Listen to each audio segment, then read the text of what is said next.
their businesses and help salespeople grow their business. And I just want to tell you that I speak all over the world in the interest of helping those individuals and those businesses hyper grow their respective businesses. Well, I met this guy by the name of Govindh, and we met. And Gabe, if you would go to the next slide, we met by virtue of Govindh reaching out to me and saying, hey, my name is Govindh Jayaraman, and I do these podcasts on paper napkin wisdom. And here's the essence of paper napkin wisdom, and I from everything that I've learned, you would be a great contributor. And so I said, well, what the heck, let's schedule it up and make it happen.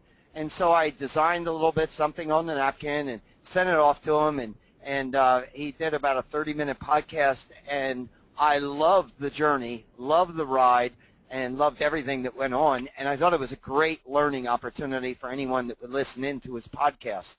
Well, that evolved over some time, and I got to be friends with Gove, and we discussed things, and he said, by the way, I'm going to do a book called Paper Napkin Wisdom.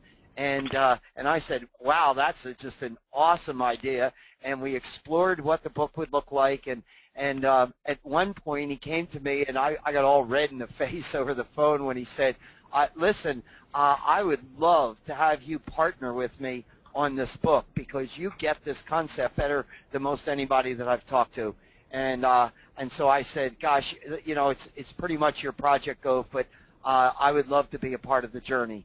And so that's where this began, and it began about a year ago for me. And over the past year, Gove and I have spoken many, many times. We've met several times in different countries even, and brainstormed and evolved into the Paper Napkin Wisdom book for entrepreneurs, and taking the best thoughts of people that have had tremendous success in their lives, in personal as well as business, and we've assembled literally thousands of these napkins to choose from, and bring it down to a workbook that we'll talk a little bit more about as we go along in our journey here today. And that then evolved to, wouldn't it be great to do a workshop, an all-day workshop on paper napkin wisdom, and tie it into my one-day sales workshops, because one of the things that's been frustrating for me is that these great things take place in my workshop, but too few people implement them. And so if we married the paper napkin wisdom to my workshop on sales, then I think we'd really see some traction. And the workshops can stand independent of one another, or they can go together. And so we're going to do that as well, and we'll talk to you a little bit about that in the journey today. This is what I would suggest. Gove and I are going to go back and forth, and in the presentation, we're going to take you through the structure of the book and the workshops, and to give you meat along the way here today. And if you have questions at any point, just send them in to us. Gabe is our producer, if you will, and he's going to assemble the questions as they come to him, and then we'll, if time permitting, we'll tackle those questions at the end of the broadcast today. My hope is that we get all the way through this in under an hour, and so we'll see how that goes. This is first time through. So with that, meet my good friend, Govindh Jayaraman. Hey, Jack, thanks for that intro, and I guess where it starts with is a little intro about me. So where it began for me, I'm an entrepreneur. I've been an entrepreneur all my life. I say that I'm completely unemployable. I've never actually worked for anybody else. Started my first business right out of college, and then it just kept on growing. And over time, I'd grown this pretty successful business, and it got me an invitation to this Leadership Academy, Gabe, on the next slide. And this Leadership Academy is really for elite entrepreneurs. We gather in D.C., and what I thought was going in my life was that I had this successful business, and I was a successful person. I was a good leader, and here I was in this entrepreneurial elite crowd that I could learn from, and I felt really blessed to be there. But what shocked me was, as we peeled the onion on that I was totally out of control. My business was successful, but my mind wasn't right. I wasn't focused on the right things, and you can't tell it, but under the arrow, that's where I am. And at that time, my business was huge, but so was I. I was 370 pounds. I really didn't have a meaningful and deep relationship with my wife. I wasn't telling her the truth about many things that were going on in my world. I didn't have a meaningful and strong connection to my children and my family. And while one part of my life was going well, I was sort of playing whack-a-mole with the rest of it. And I got all these pearls of wisdom in these moments, and I learned about the structure of starting my day with intention at that academy, starting reading 10 minutes of great thoughts, writing 10 minutes of great thoughts, and thinking 10 minutes of great thoughts before starting my day. And I'm a really distracted person. So I thought it was really simple for me to take all these pearls of wisdom that people were sharing with me and writing them down on scraps of paper, on paper napkins around the bar even, and I would get messages like this: the impact of vulnerability. And these messages would be shared to me by other entrepreneurs, other successful entrepreneurs.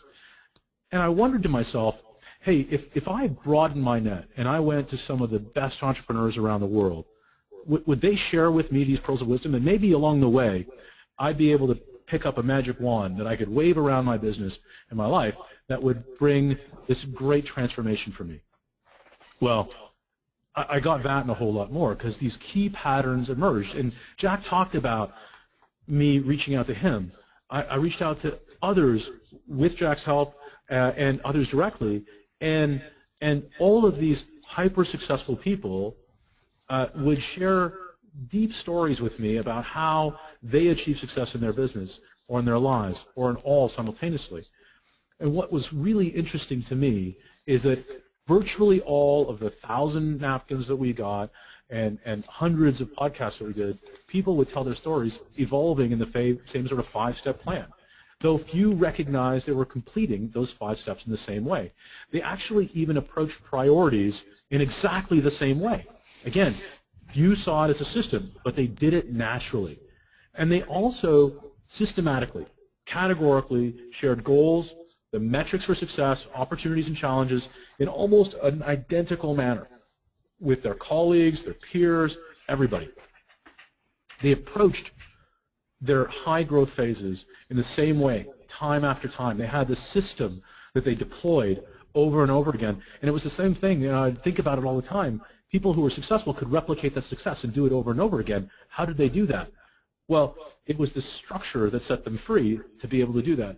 And finally, they had unreal flexibility and freedom in the areas of life and work that mattered most to them. And it came across all of this volume. And Jack, that's where the journey began. Absolutely. So I want to talk to you about the workshops.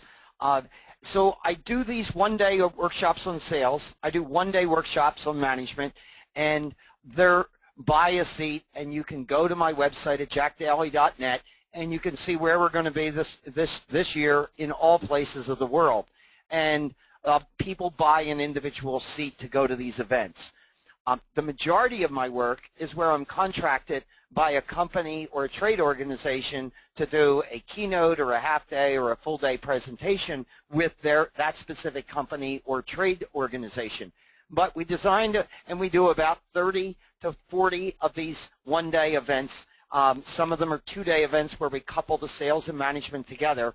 And on the left-hand side of this presentation, you see this page 42. Well, an awful lot of my workbooks we include a contract with myself, and that is where we capture what are the relevant things in your eyes in order to make today substantial return on investment of your time and money for being here.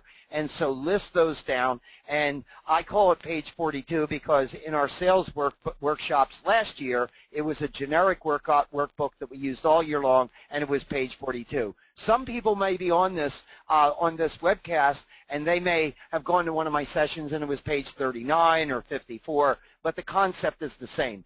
And so what are you doing with page 42? What are you doing with page 42? Because the key is taking action. So now let me blend that over to the Paper Napkin Wisdom book. When when Gove and I sat down and we looked at all of these napkins and the many podcasts that he's done, and he'll tell you how to take access to those podcasts as well here. But we ended up finding that there were 5 basic sections of themes that ran through these napkins. And so the book is designed, as well as the workshop that we'll be doing, is designed with these 5 themes, with each of the contributors in the themes, the things that we learned and the things we can do. And then we also threw in a bonus section. So let me tell you what the themes are. The first is we call secret weapon. And Gabe, you can stay back on the previous slide if you would. There you go. The first is secret weapon. The second is design your path. The third section is your playbook. And the fourth is your key players. The fifth is the heart.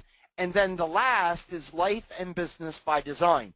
Today, we're going to give you a taste of all 6 of those sections of the book, which is in effect a de facto give you a flavor for the workshops, in hope that you might find an interest in there. Certainly take away today, but even deeper takeaway value if you were to join us in these workshops. Along the way of writing the book, then Gove came up with, well, I think we ought to have an app, and we ought to have a goal-setting app so that we can make sure that the people that are involved in doing this process of paper napkin wisdom and leveraging it can be prodded on, to be reminded that, hey, are you making progress? What are you doing? Where are you going? And all of those types of things. So that's the whole genesis of this. We've created this one-day paper napkin wisdom model the Masters workshop. We'll tell you more about that near the end of the presentation today. But what I'd like to do is go to the next slide and talk to you about the first section of the book and the workshop, which we call Secret Weapon. And this comes down to the first of 5 sections plus the bonus section, and it's all about, well, what does it take to be a successful entrepreneur? I built 6 companies from scratch into national firms and sold 2 to Wall Street. I built actually my first company that's not included in those 6. Actually, I built my first one when I was 12, and by 13 years old, I had 5 employees, and they did all the work, and I kept 70% of the money. Well, I've been an entrepreneur my whole life. I know what it takes. I've also been hanging with entrepreneurs for the better part of 3 decades. And here is the slippery part. And that is this secret weapon, which we have a significant number of napkin contributors here. This is the soft stuff. It's getting the right attitude about life and about your business. It's about being disciplined enough to focus on the business and what needs to be done, and also on your personal life, because as Gove said, if one is out of balance, the other is out of balance. It is dealing with adversity. I have yet to build a business that has gone on to have success without it going into the proverbial crapper. There is adversity in everything we do in life. What is it going to take in order to push through the adversity? And the napkin contributors have shown us the way. That is the beauty. 50% or more of success in anything, inclusive of sales, is a head case. And so I like to say it's not an option, it's mandatory. If you don't have your head in the right place, then don't even begin the journey. Don't try to take on something that's going to be big in your eyes. So Rory Vaden is one of our contributors, a New York Times bestseller, wrote Take the Stairs. And, you know, I love the way he puts it. There is a price that success is never owned. And so you've got to pay your rent every day. And I like the way that that's focused on each day. And so Rory in his napkin takes us through the idea of the only way that you take these big things in life is to chop them down into small little pieces. I've got 3 marathons coming up next month, and they all happen to be on 3 different continents. And that's a 26.2 marathon, 26.2 miles. I can't even get it out of my mouth because it sounds so intimidating. But the truth be known is I've never run 26.2 miles at one time because it mentally crushes me. And what I tend to do is I say I'm going to run a mile. And at the end of the mile, I decide whether I've got another mile in me. And every time I ask that, I've got another mile in me. And so I do it 26 times, and voila, I'm at the finish line. That is really what Rory Vaden is saying there for us. Flexibility. Gina Mullican Long, when Gina, the CEO of the Greatness Group, when she did her napkin, I love the part where she talked about if we are flexible, we control our power and our energy, which translates into more time to spend on the important. And so we learned this big lesson about having focus and yet at the same time having flexibility. So then we grab a hold of Matt Stewart, who has had tremendous success building two national-sized companies of significant consequence, a leader in the EO organization, and, he's the consummate marketer. Entrepreneur of the Year finalist a couple years, and Small Business Person of the Year. Like, the awards are forever coming with Matt, and it's because he's got this inner marketer inside him. But what his napkin really, really brought home to us was the importance of listening. And the listening, in Matt's eyes, was you already got a grip on what you feel and what you know. What we need to be is great listeners. In effect, to harvest the information from the contrarian opinions out there. And that, I think, is a real key to a successful entrepreneur. Not to be so fixated on what we know, what we believe, but to bring others in. And that, indeed, is a secret weapon.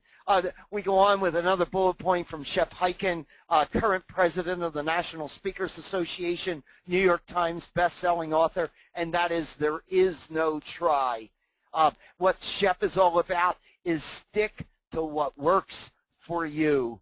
The message throughout all the napkin contributors in the secret weapon section of the book, as well as our workshop, is that the responsibility is that we own it. The famous motivational speaker that passed away a couple years ago, Zig Ziglar, would have put it this way: if it's meant to be, it's up to me. And so I say this: the next sections of the book and the workshop don't matter. The secret weapon is where it starts. If you don't have that, you can't even get out of the blocks. But if you've got it, now we want to go to Gove and talk about designing your path. You set that up so well, because really these are building blocks. We learned this by looking at the napkins and listening to the stories and really understanding them. Everything built on the previous step. You couldn't go to step 2 until you'd mastered step 1. And the path is clearly, where are you going? And when sometimes we get in the middle of it, we can't even see the pathway through the dense forest in front of us. But isn't it amazing, though, on the things that we truly believe, on the things that we really understand well, the vision that we see in a crystal clear fashion, not only does it become obvious to us, but it becomes obvious to everyone around us what we're doing. And when we go through the story of understanding where this came from, when we understand this path, this vision, where it's going, where we've been, and we've got our mind right, we can learn the lessons that are shared to us by the contributors in this section. And in this section, we've got names like John Spence. John Spence has got a great reputation as a CEO, ran a Rockefeller company, and he talked about that you become what you focus on and like the people you spend time with. So where's your focus? And here's the interesting thing. The way he talked about we become what we focus on. What are you focusing on? What is that focus in the future? And everybody who contributed and the lessons that we brought to the forefront with these napkins really outlined that focus, that laser beam focus on that particular point. Rick Sapio, who runs more than 30 companies, multi-million dollars each of them, and he has a tremendous simple life. He does it by running things through what he calls a new profit paradigm. he says that the way that he is able to scale and articulate his business in every one of those businesses is juxtaposed around people, planet, product, and place. And then, so what role do you have in the community, and driving a recurring revenue model that also reduces variable costs. All that he explains in the new profit paradigm. He also talks about how you can use your core values as a filter. So when in the forest, when looking at designing your path, what are the filters that you keep around you to stay on point? Greg Crabtree, also a CEO, but not just a CEO of an accounting practice, but he gives accounting advice to elite companies from around the world, thousands of companies. He talks about how growth is not an addition thing, but a subtraction thing. What do you need to remove or give up to grow? And in his vulnerable story, he shares how, for him, it was clutter, comfort, and control. What do we have to give up as part of embracing the path in front of us? What do we need to walk toward? And he's saying that you need to walk away from something in order to walk towards something else. Ashton Gustafson talks about how when your core values are out of alignment, or when a team is out of alignment, it's like an orchestra doesn't play right, and it sounds like noise. Well, if instead you could gather your instruments and let the music play, it's like a symphony coming together. Other stories in this section come from Rutger Burke, who's a managing partner of an investment company who invests in hundreds of companies, but their filter is around whether or not companies are able to align around their purpose, where talent, need, and love intersect in that sweet spot, and be it in thought, word, and action. So when you're thinking about your company and building that path, what would the best blank do? And live that in the future. Pull your future into the present and find your purpose. And live your decisions in that way. Les Hayes, a successful entrepreneur in multiple companies, talks about entrepreneurial leadership and where we find it and how you continue to lead through that path. When designing your path, it's a model to help us think about from where we make decisions and where we need to show that flexibility. Finally, Jay Papasan talks about what's that one thing that we can do to line up our dominoes so that every other action or every other priority becomes irrelevant or unnecessary by its mere completion. Have you designed your path in such a way that there's one thing that overrides all the other things that you need to accomplish? And you know, Jack, I know this resonates with you, because when you think about the image that, and anybody who's been in your audience can tell the story of when you pull up that picture of crossing that Ironman finish line with your arms overhead, that victory moment. Is your vision of the future so clear that you've got a picture that you can pull out of your back pocket any time to align every one of your efforts and your team's efforts along that same line? That's the vivid clarity that you need in order to succeed in step number 2, the path. So the way I kind of look at what Gove just talked about in a more generic, general term would be the vision. Do you have a clear vision? Stephen Covey used to say, begin with the end in mind. You can't get to your destination unless you know what it is. And so when all of these contributors that we've labeled under Design Your Path, and by the way, there are more than those that Gove just went through. He just gave us a sampling, and each of these sections, we're just giving you just a sampling of the contributors and the information that we've learned from them. But once you have that vision, the next part is your playbook. And so if any of you on this webcast have heard me speak in the last year, you know that I'm running around the world yelling and screaming in my typical style about the fact that where is your playbook? And the bottom line, which is very sad, is this: sports teams are run better than most businesses. There isn't a sports team in any sport at any level that would approach their sport without a playbook. They would never put their players on the field without a playbook and without a game plan. But when I go into organizations and want to know where is your playbook, they look at me like I'm the man from Mars. Where are the systems and processes? You see, I started with the soft stuff. And when I talked about that first section of the book in terms of secret weapon, That is the soft stuff. Now we're talking about structure. We're talking about tracking. We're talking about things that get measured, get done. We're talking about things that get scheduled to get done. If you don't schedule it, it tends to not get done. We're talking about two words that are so far, and particularly in the sales side of the house, systems and processes, systems and processes. Now, it sounds like you're at one of my workshops right now that I do on sales and sales management, but quite frankly, every one of these bullet points on the playbook section of the Paper Napkin Wisdom is coming directly from the napkins of our contributors. It's all about preparation. It's all about practice. It's about the fundamentals. It is not the shiny objects. It is the fundamentals. I love what our contributor, James Clear, talked about. We're talking about the author of Transform Your Habits. His point was that goals, as Gove was talking about, well, they set a direction, but it's the systems that determine the progress. And as James shared his napkin wisdom with us, it was the concept of compound interest.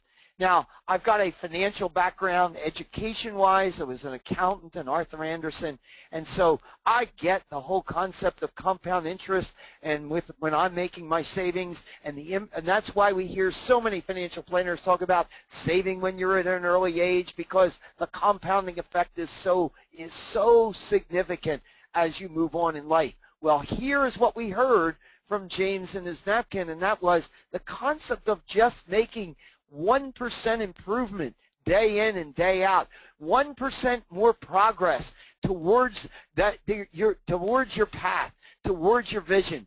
That compound interest effect that we see on the financial side of the world exists in the business side of the world as well. You know, the vital factors checkup. I loved Andrew Sherman, one of our contributors.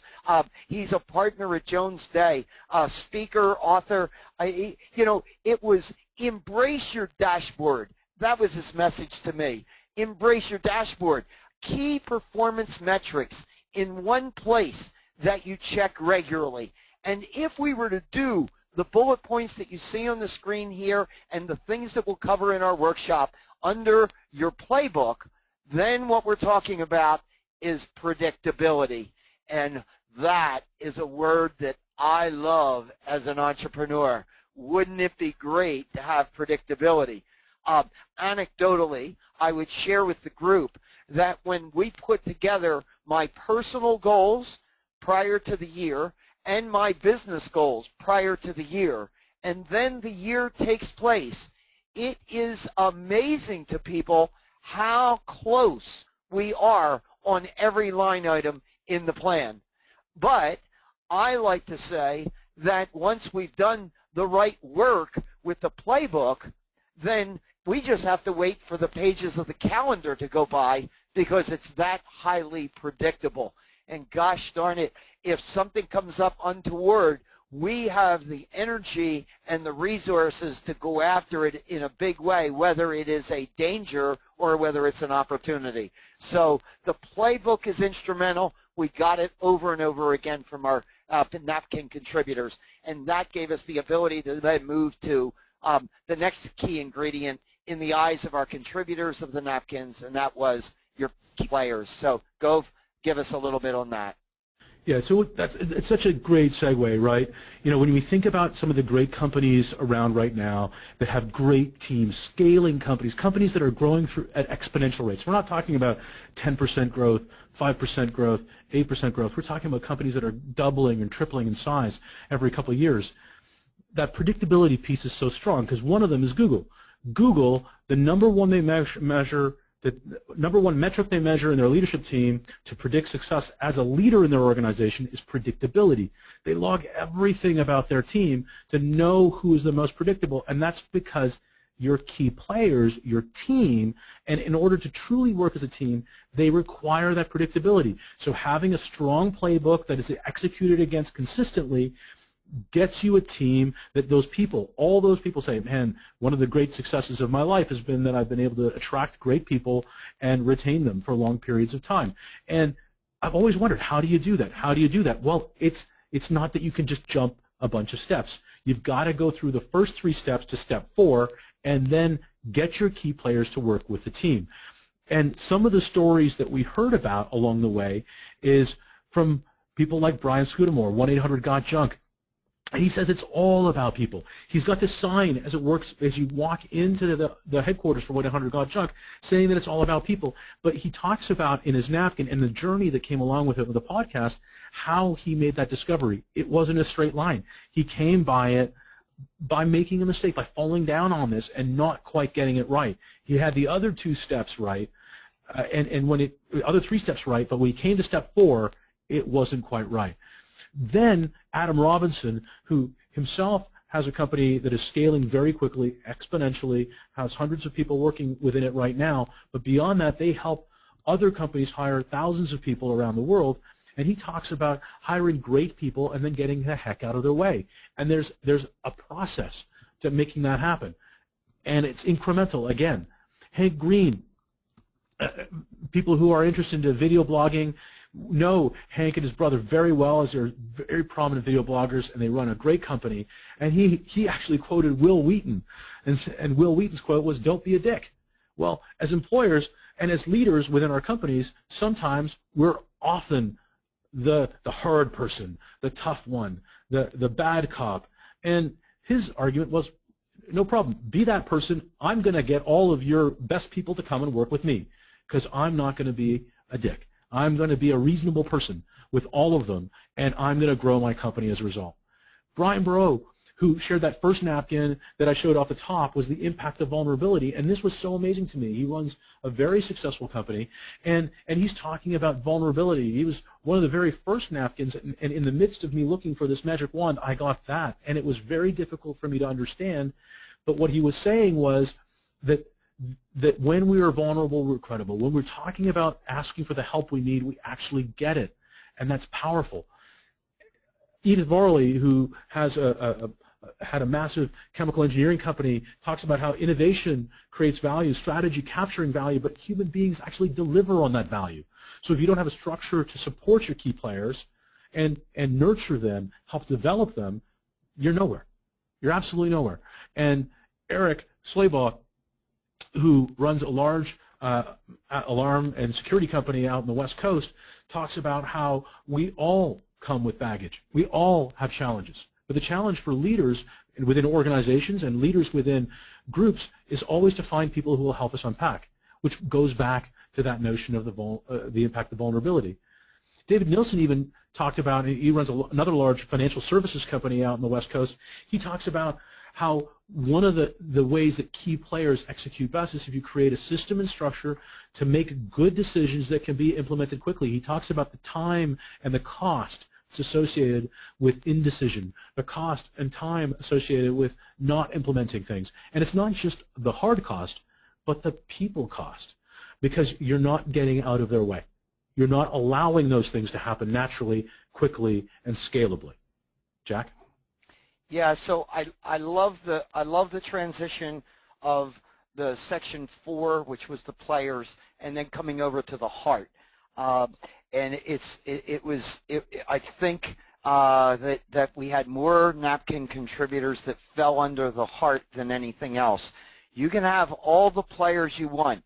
You can have all the talent sitting inside your business. And I'm talking about even if you are a single operator salesperson, I call that a business as well. So regardless of what position you are in a company or where you're at in your life, there is a support mechanism, a group of players out there that will facilitate you getting to your vision, to your path, to your next level. But here is what really came through, and that was you could have all the players, but you need to win over their heart. And for those of you on the broadcast today that have heard me speak before on culture, I say it this way: if you get the culture right, everything else will be easier. But if you don't get the culture right, everything will be that much harder. And so the question that we heard over and over being articulated by our contributors of the napkins was, what are you doing to win over the hearts of the players that you are relying on? Because if you win over their hearts, then pretty much get out of their way and let them go, and they'll make it happen. John Rowland was one of our contributors, and we put it as a bullet point, the law of reciprocity. I actually like the way he termed it better than the law of reciprocity, but that is, what you appreciate appreciates. And so really spending time appreciating the people that are the players on our teams was pointed out by successful people as integral to their success. Christine Comerford, known by so many of us, New York Times best-selling author, several books, served on both the Clinton as well as the Bush administrations in terms of getting the most out of the people in the service of the presidency of the United States, author of Smart Tribe. The concept of the sprinkler of dopamine, that if we end up generating good feelings throughout the people that work with us, that will lead to a level of excellence, that will lead to a level of incremental business and action in the interest of the designed path that you have designed. It's all about the person who's trying to get that vision completed to own this heart section. And yet, that most everything that the contributors talked about in this section, most of it was valued as extremely important but not urgent, that you could overlook it, but overlook it at your jeopardy. I loved the way Ali Mooney, one of our contributors, an award-winning speaker, talked about people being different. And we've all gone through the social styles, but I'd like you to just jot down her 4 styles, because I think that as soon as you hear the captured names of the styles as she has them, you can begin to put people that are players on your team into these 4 buckets. She has a bucket called playful, one called powerful, one that is peaceful, and one that is precise. So playful, powerful, peaceful, and precise. And anyone that hangs with me for any amount of time very quickly throws out the peaceful. That ain't applying to me. I'm a wing it in a large degree type of guy, so precision isn't the bucket that I live in.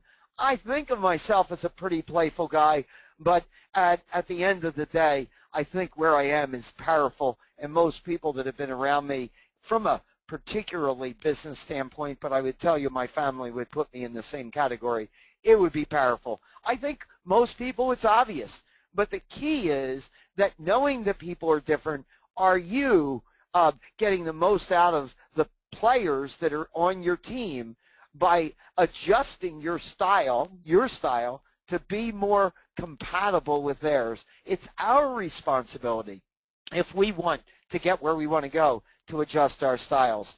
And so there's Stories Change the World and Gratefulness came out, but I'd say the real big thing that I got out of the napkins in the heart section was you gotta be passionate about what you do. You need to follow your passion, follow it with a purpose. If you're not passionate about what you do, you don't have a shot. And so pursue your passion, and the rest will take care of itself, and we've got it covered in the sections. So then we had these napkins left over, so to speak, that were so significant that Gove and I said, let's put a bonus section in here called Life and Business by Design. And I want my partner Gove to share with you a little bit about that. So, I think it's really amazing when we look at some of these messages that came in Step 5 about the heart, how incremental they are, that they build one on top of another. And the bonus prize is where we all want to be with this Life and Business by Design. And we think about, what does that mean? What does that mean? Well, it means that you are in an environment where you are making the decisions as to what happens in your life, that you have proactively decided that this is the way it would be best for your life to serve you and you to serve your life, and you just serve your people, the people that are important to you in your life. But you're able to defend that because the structure is there to do so. And that can be a business by design, that can be a life by design, that can be a life and business by design. And as Jack identified earlier on, if you're a solo salesperson within a team, that's a business too. And what was amazing to me is that we all say, hey, yeah, I want that kind of freedom. I want my life to be by design. I'd like to set the rules for how I engage. I'd like to turn that switch on. But it doesn't work like that. It's not just flipping a switch. That's the penthouse. And if you're building a building with a great view, the greater the view, the longer you have to build the other steps, the bigger the progression. And it is incremental. You can't build a penthouse without building the rest of the building. You got to build the rest of the building, and the last step is that last prize. And that's why it is the bonus prize. And when we talk about the contributors and the lessons that came out of it, they were amazing. Some of the most impactful leaders we had, contribute napkins, like Jack identified, had these amazing shares that came out into this bonus prize. One of them was Brad Feld, and Brad Feld has got a Techstars venture capital company. He's CEO of Foundry Group, big VC firm, angel company, and he talks about how precious life is, and the time that we have on this planet is finite. Spend it on doing things you love, not that you like, not that you have to do, but that you love. And that fuels, again, it's incremental to what Jack was just sharing in terms of passion and purpose, being fired up about what you do. Damon Gersh, who's got by anybody who knows him, unbelievably scaling company, a huge restorations company in the Northeast, growing massively every year, and has tremendous freedom in his personal life. But he'll talk about how much structure sets him free to get a life. His napkin literally said, get a life. It sounds simple, but there is so much incredible structure that supports that, and that was the powerful lesson that came from it. It was unbelievable how much complexity he had gone through. And there's a great quote that I wouldn't give a fig for simplicity on this side of complexity, but I'd give my arm for simplicity on the other side of complexity. He's delivered this great simple life for himself and for his family, but on the other side of this complexity where he's mastered the structure of his business. That's the lesson that we share here. John O'Leary, one of the most well-known speakers, also a man who survived a near-death experience at the age of 8, talks about what more he can do. What more can he do in the community? What more can he do in his life as a leader, as an entrepreneur? And he shares all of the structure that goes into that kind of thinking and the structure that changed his life. Michael Walsh talks about managing your energy buckets, and that there are 4 of them: your physical, spiritual, mental, and emotional energy buckets, and that time management is a myth, but energy management isn't. And a life by design manages those buckets organically. And Heidi Hanna, the stress buster, she talks about it as the fact that you are your most valuable resource. Where are you on your tank? And she also tells a story about how peak athletes at all levels go through shift changes. Everybody's got a bench where they go through a shift change. They come off, but they don't come off when they're failing. If you think about a pitcher in a baseball game, they don't come out when they're getting hit home run after home run. They get taken out before that when their pitch count is hit. So how are you managing your pitch count? What does that look like? When you're designing that structure that supports your life and business, how do you piece that piece together? And that's all part of a life and business by design, right, Jack? Absolutely. And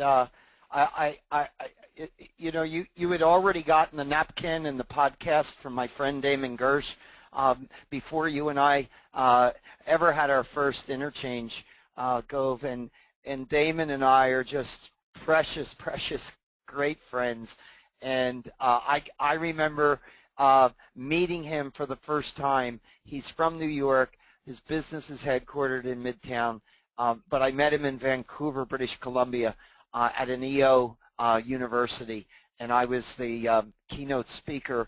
And Damon had seen me before, but he was in the seats and didn't come up and talk to me previously. But there he came and said, you know, is there a way that I can grab you for a half hour and just pick your brain? And we sat down, and he said, gosh, I'm so blessed with a great business, but I want my life to be so much more than what it is today. And is that something that you could invest in me and invest some time in to help me get there? I'm going to tell everyone on this webcast, Damon lives a life that we would all be envious of and has a tremendous business. It's not one or the other. You can do both, and he's done it by design, and it's been just a joy to see how he's gone about it from the time we met in Vancouver. I like to think that I'm doing a pretty good job of that, and in fact, I solicit the world to help me with that. Go to my website. You'll see my bucket list on there. You'll see how I did last year. You'll see my goals for this year, and it's all about what I call living a life by design. And yet, when people come to me as entrepreneurs, as business people that are being pulled away from having a quality of life because of the energy they have to place inside their business, whether it is a salesperson or a business owner or a sales manager, one of the things that I very often do is make an introduction to Damon and say, I think you ought to talk to Damon because Damon was in a similar place. And then I meet you, Gove, and you tell me about how you had all of this weight on you, and then you got yourself sorted out. You were spending so much time on your business, and you really wanted time with your children and with your wife, and now that's sorted out. And it was through the prior 5 sections of the book that we really saw the progress take place. So big excitement here. Let me go on with a summary here. And Gabe, if you'll throw the next slide up there. If you have any questions you'd like to throw at Gove and I, now's the time to kind of send them our way. We'll do as good as we can. I just want to walk you through the summary section here for just a moment. We have a good many of the audio podcast with the napkin contributors, and it's there at papernapkinwisdom.com. Well, I would just encourage you to click in, find one that says a particular appeal to you, go a little deep. I've been on the receiving end of the interview by Gove twice now, and I tell you, he does a tremendous job. His follow-up questions are superb. It was a great ride for me, and we've had tremendous feedback from the listeners. I also would tell you for a second. Yeah. And just for people who are interested in the podcast, there are 2 ways to get it. You can go to papernapkinwisdom.com, or you can search Paper Napkin Wisdom on iTunes. Either way. Perfect. Thank you, Gove. My newsletter, Culture, Sales Management, and Sales, just go to my website, click on. If you're not subscribing, well, I'd recommend that I write it personally on a monthly basis. The Paper Napkin Wisdom book, just to give you a flavor for that, it's not available yet. We have yet to publish the book. It will be published shortly. It will be designed as almost a 1-year workbook guide.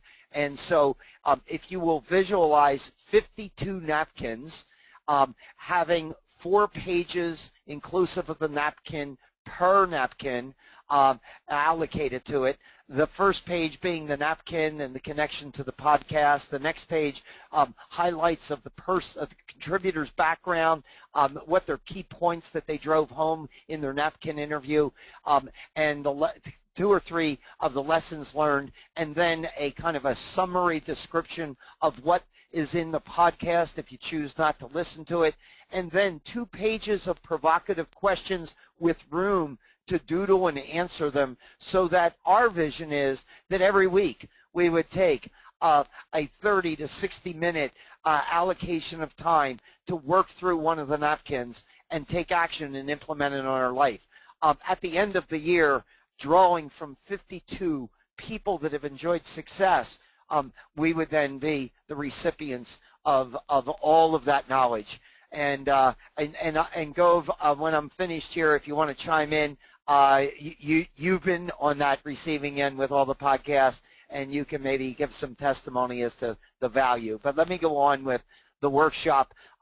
If you have an interest in attending, we've got some coming up shortly. They're on jackdaly.net/workshop-schedule.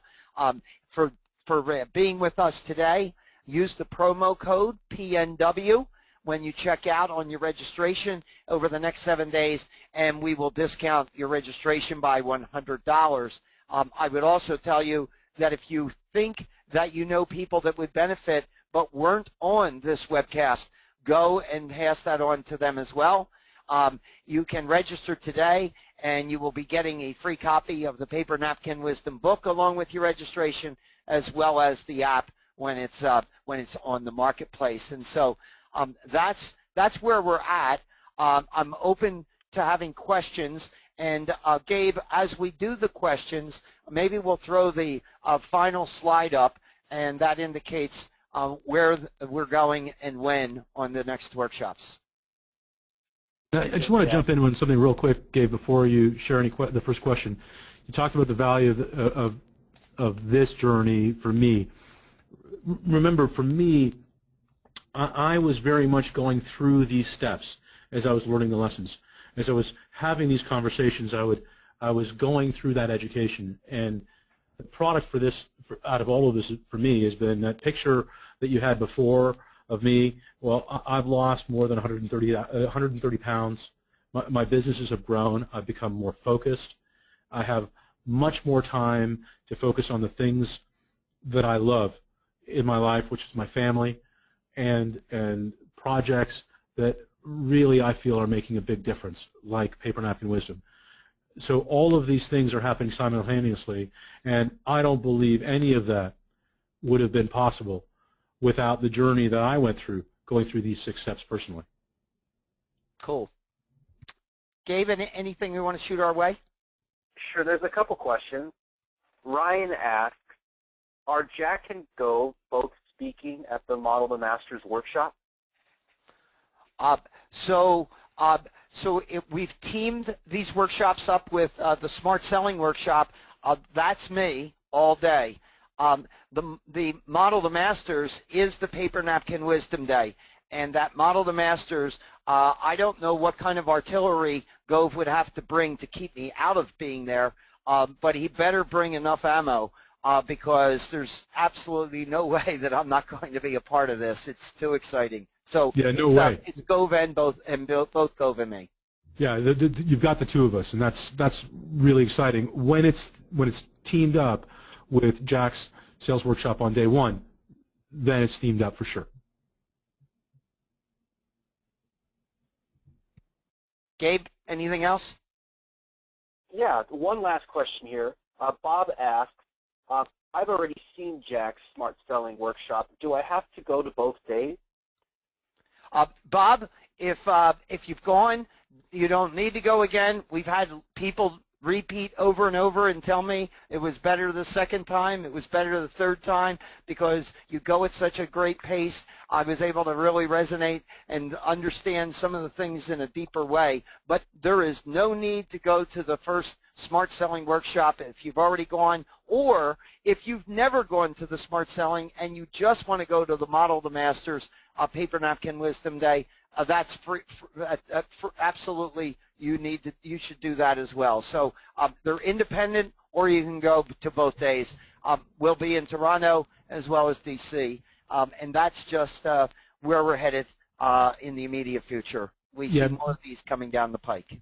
Yeah, but Jack, let me jump in and say this: that nothing gets the fire stoked like Jack Daly. So, there's a really unique opportunity with these two-day summits here in Toronto and in DC. If you do Smart Selling first, and then the Paper Napkin Wisdom Workshop, Model Masters the next day, it's truly exponential increase. I mean, the value that you'll get out of those 2 days is 10x or 20x what you do out of any one of them. Well, what I told you, Gov, is I'm going to send a whole bunch of people in on the second day with their page 42. I want you to make it real so that they've got a plan to put everything into play on page 42 in their lives, right? The focus here. I think that's where the natural synergy existed. You can take that page 42 and bring it to life. Breathe life into it. And sometimes it gets really distracting, right? You've got page 42 that's got a page full of ideas, but in what order do you go after them? What do you go for first? Well, that's what the Model of the Masters Workshop's about. Putting them in order, building it around structure, putting them into the steps, and then building a system around that that enables you to move forward like never before on your goals. Hey, Gabe, thanks for kind of producing this whole thing. All I had to do and all Gove had to do was show up and talk. All of the technology behind the scene and registering people, we really appreciate it. For those of you that have stayed with us the past hour, we value your hour. We hope we've given you a return on your time. Thanks. Hope to see you out there while I'm traveling the world. I'll be in every continent except for Africa this year. Have a great 2015. I hope to see you in either Toronto or D.C. Thanks for everybody. Thanks, everybody.